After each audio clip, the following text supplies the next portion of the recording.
Hi, my name is Bradee, and I'm what would be considered a Greco or backyard boxer. Most of what I do with my boxing has been learned through the help of friends or through self-teaching, using YouTube. What I'm able to show you in this upcoming video here would be a lot of foundational work, including punches, chokes, different kinds of takedowns. You can use this video for, foundational work in self-defense, to get you started in that, to do some exercise, especially with your friends, and just have some fun in the way of boxing. You'll notice in these clips here that my opponent is actually a good bit larger than I am. So these kinds of tips that I'm going to show you will work against someone that is larger than you. You'll also notice that frequently when I am fighting and I get them on the ground, I will just punch a lot. That is what is called ground and pound. So basically, you get a superior position once you have got them onto the ground, and you just go in and punch them, basically to disorient them, to get yourself into a better position to end the fight eventually. While you're going to the ground, what you want to do mostly is get on top, because that is the superior position. So when you go to the ground, you'll want to get on top, as I do in these clips, so you can use the ground and pound method. And a lot of the times I end the fight by going for the choke. That can be through the rear naked choke, which you'll see in these clips, or the gift wrap, which is also shown in the clips, and I will be teaching you. And overall, that's what you've been seeing.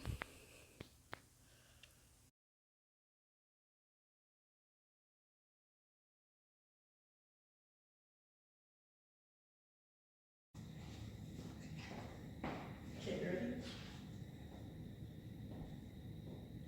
Okay, so to get your stance, you're going to have your feet just about shoulder width apart.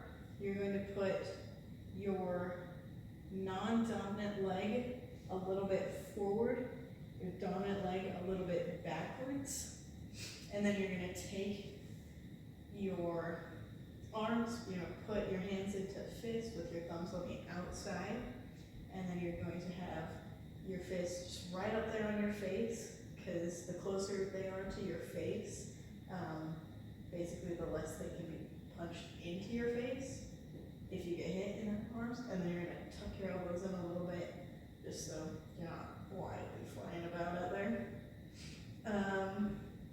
The first punch we're going to do, that's a jab. You're going to take your forward arm, your arm that has the leg forward, and you're going to punch it out. So as you punch it out, you're going to rotate your arm a little bit, rotate it out, and then you're going to rotate your hip as you do that. So the jab, push back a little bit. Okay? Jab. Okay. And then the next one we're going to do is a hook. That one you can do with either arm, but I'm going to demonstrate it with your back hand. That's going to be so you take it, have your arm basically a 90-degree angle right here, and then you push through it with your hips. So use your hips, so basically lock your arm out, use the power of your hips to just get through it, yep. And then there's the uppercut, which you're taking your arm, which again you can do with either arm, and you take it, you can bring it down a little bit, and then you drive through the hips upwards. So what you do upwards.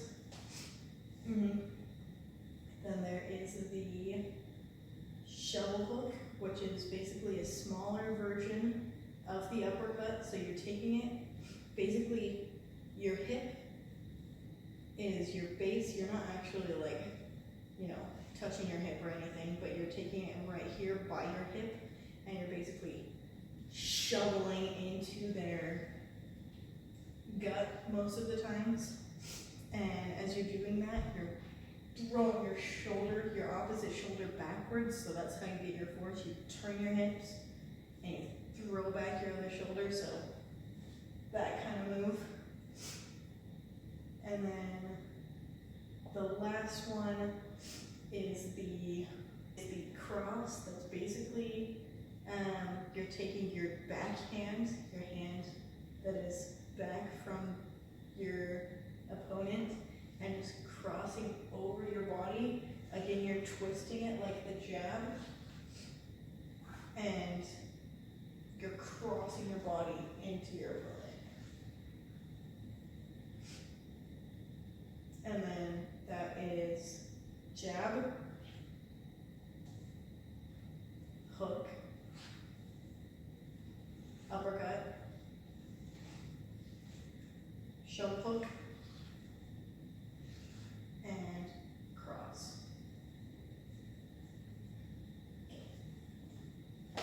Square up. Square up, yo. Square up. Ready? Okay, so when you are having a punch come towards you, basically going to do what we call a slip. So it's just like you move your head either way out of the way of the punch. So go for it. That and that kind of thing. And if they do a hook, you'll just duck under it. That kind of thing. You can also use that opportunity when they're throwing the hook to come up with like an uppercut, kind of there. If they go for a kick, there's a number of ways that you could go against it. If she throws one to the side of me, go ahead. You just catch it with your own knee. Sorry. If she goes to kick forward at me, you can just stop that with your foot. If they come down the middle high, come on, just get through. You can grab it, which can lead to a number of different things. You can come right in here, and basically you have their center of balance. Like, you can move them however you want. You can reach up here and grab them and, you know, go all kinds of ways. They're coming up on one leg and all kinds of things. And you could reach around here and go for a takedown. It's kind of just up to you what you want to do at that point. Which leads me into takedowns. When you have your groove going and you're like punching someone, you can use those punches. If you want to do a hook, you hook in. Instead of bringing that fist right back up to here, you keep your hook here and you grab them. You can grab them on the neck.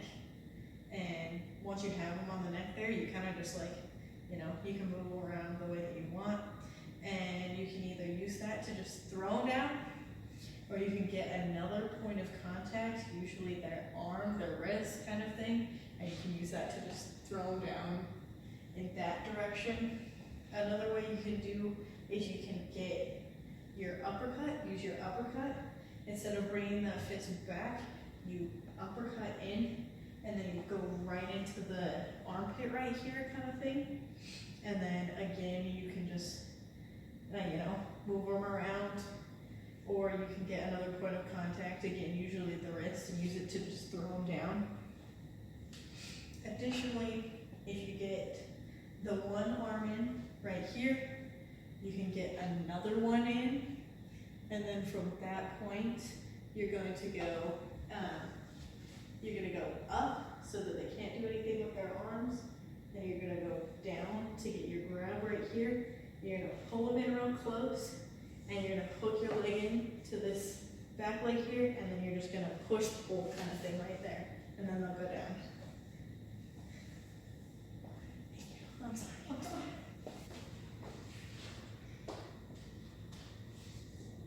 Okay, so once you have got them down on the ground, feel the numbers of ways that you could do that. The first thing you want to do is establish side control. So basically, you're going to try to get one arm under the armpit and one arm under the neck and kind of just try to lock that in. From there, there's a number of ways you can do it. The first thing that we want to do is you get your knee over their belly and kind of just like straddle on top of them. At that point, they're probably going to try to struggle or like buck you off or that kind of thing. One of the ways you can mitigate that is you can fish your legs under theirs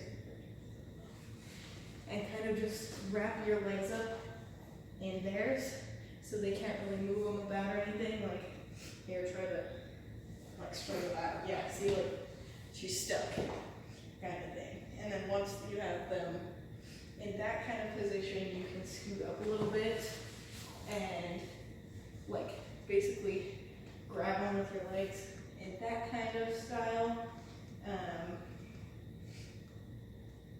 And then there's a number of ways you could go from there. You could, just punch them until they give up, or there's chokes that you could do to get out of this position. Here, I'll show you the spots and flip your got back. So, over kind of thing.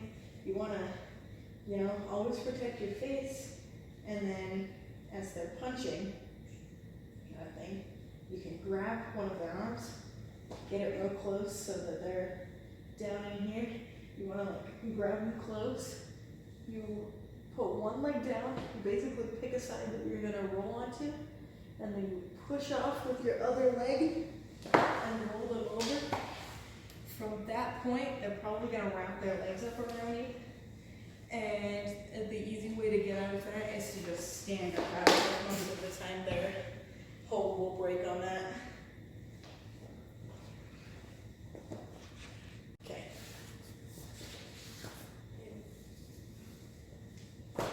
Alright, so if you're in this position, there is a couple ways that they could try to escape here. If she tries to do the hip escape, for example, that's basically pushing off of my leg here with her arms, and then turning her body, so just, trying to wiggle out of it, kind of thing. There is a way basically to stop that, so you'll bring your leg up right here, right behind their head, and then you bring their knee right in their armpit. This is called the gift wrap. And what you're going to do is you're going to take their arm and bring it across their chin right here. And then you're going to thread your own arm into it just to create just like a nice firm grip on it. And then you can adjust yourself a little bit.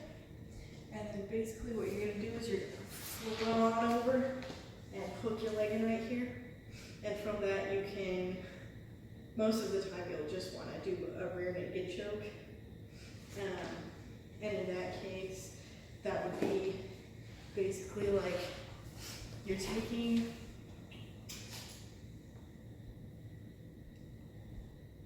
their neck here, you're bringing your arm across. You can do this with me as well.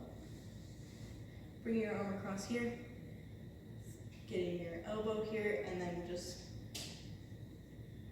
squeeze it in like that.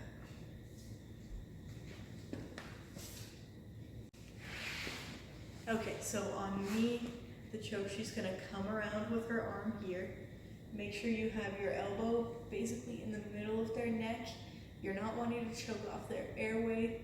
You're more wanting to do a blood choke on them. And then with this arm, she's gonna bring it forward. Make sure that this palm is right in the crook of her elbow. And then bring it backwards, slide it behind my head, press forward with it. You can use your head to press forward on this kind of thing, and then you just want to squeeze with your arm. Yep, that kind of thing.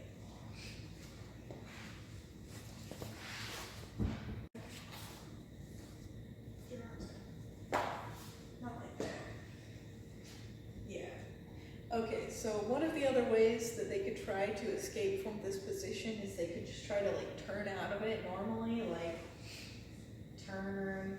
And for that you want to put your arms basically right down here just to stop them, so when they try to turn they can't really go anywhere. Like she tries to turn, there's not really anywhere she can go.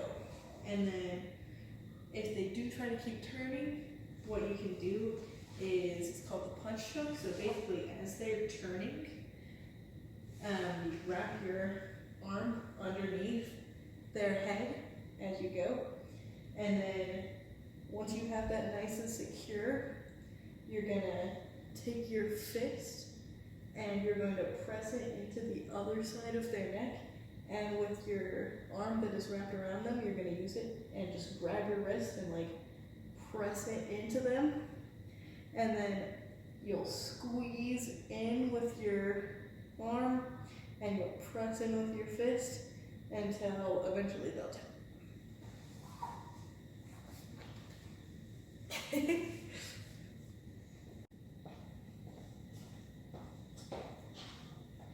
Okay, next for a little bit of a more advanced punch, one of the things that I like to do is called a Gazelle Punch.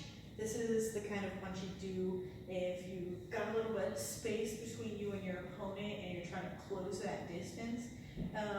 It is a little bit different from normal boxing moves. This one, you take your front foot and you step it forward, and then you bring your back foot up to the level of that foot, and then use it to spring off of. And then while you're doing that spring there, you're doing a punch into the opponent. So basically you're covering that distance there, you're doing that first quick step up to that level, spring, punch, and so step, step, punch, okay? And then she'll do it, so step with your front, step up, spring, punch, yep. And then one more time, step, step, punch, good. And then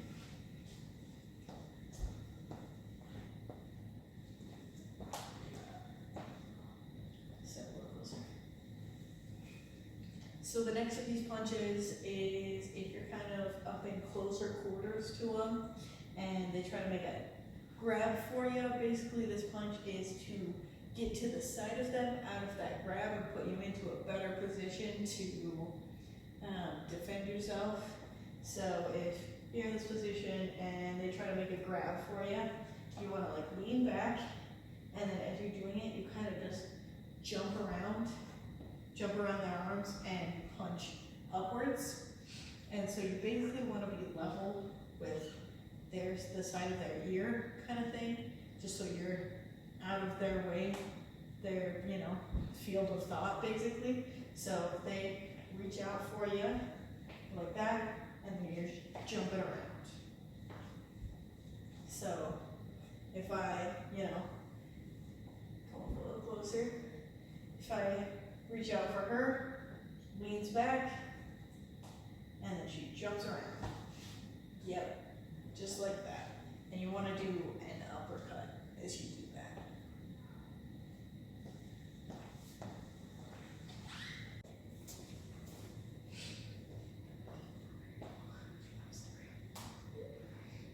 Okay, so then there's a few exercises that you might want to do just to like get yourself more prepared for it.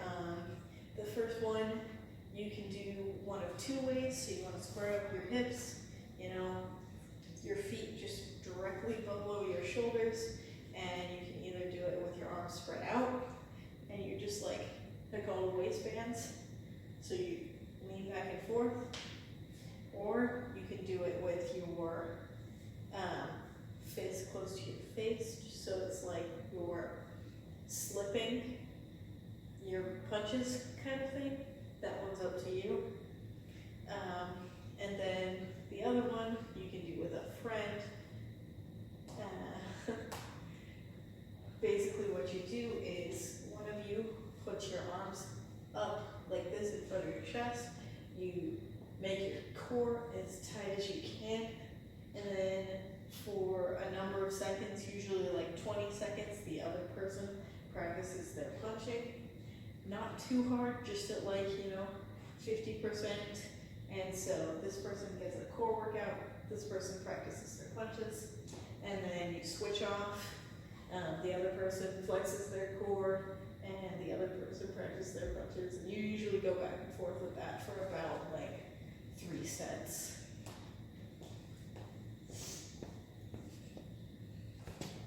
Okay, then for your arms still, you're gonna do what's called a 10-second push-up. We usually do this to just finish off our workout. So you go into the push-up position, and then you go 10 seconds down, 10 seconds up. So 1, 2, 3, 4, 5, 6, 7, 8, 9, 10. 1, 2, 3, 4, 5, 6, 7, 8, 9, 10. Okay? And then a lot of MMA work is actually pretty core intensive, so quick kind of core workout for yourself. You're gonna do, I usually do this in sets of 20 seconds of work, 10 seconds of rest, and then 3 sets of each of them. So the first one you're gonna do is the Eruption Twist. So basically you just have your feet above the ground, and you twist your arms back and forth on that. You do that for 20 seconds, then you rest for 10 seconds, then you immediately go into the next one. That one is the plank, and you plank for your 20 seconds, and then you rest.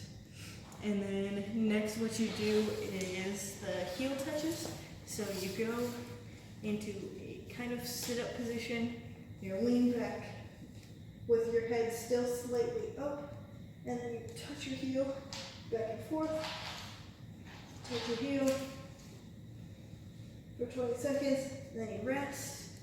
And then the next one is you're crossing over your knee, so you're gonna be back in that sit-up position, then you're crossing over in a crunch,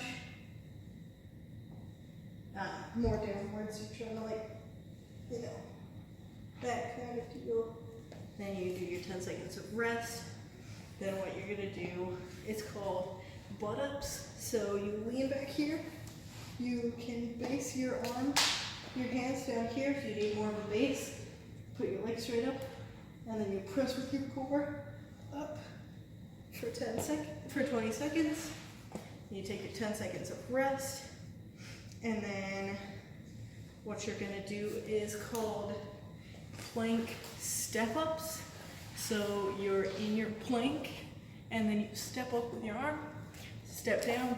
Make sure you alternate which arms you do, so you don't have one getting more worked out than the other for your 20 seconds. And then immediately after this, which is a real arm killer, you're gonna do your plank walkout, which is basically you walk your arm out a little bit, walk your arms back in, walk your arms back out for that 20 seconds, and you have your 10 seconds of rest.